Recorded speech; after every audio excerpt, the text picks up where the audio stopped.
imitația de zambile de la firma Yu. Soiul Miss Saigon. Mea, cred că 17-18 ar părea. Deci, cred să vede cu ochiul, este Miss Saigon.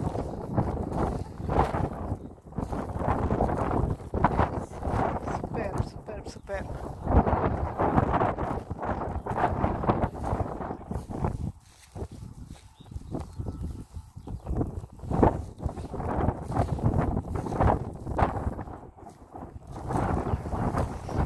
Ar fi alt soi. Nu, până aici a fost Miss Saigon.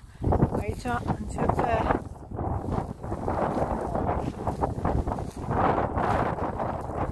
deci nu numai lalelele superbe, și zambiluțele sunt minunate. Păcat că pe cameră nu se poate transmite mirosul pe care ele îl emană.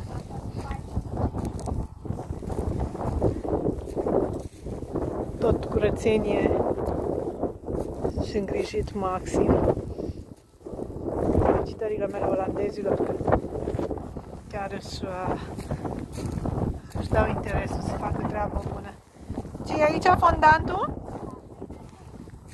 Da, fondantul s-a trecut un pic, a fost un pic mai timpuriu.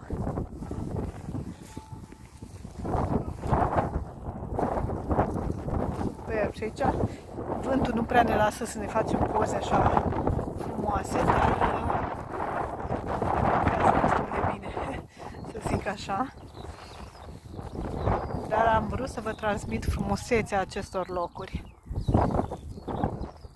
atât cât se poate prin aceste videouri. Da? Și aici este Blue Jacket. Superb și el.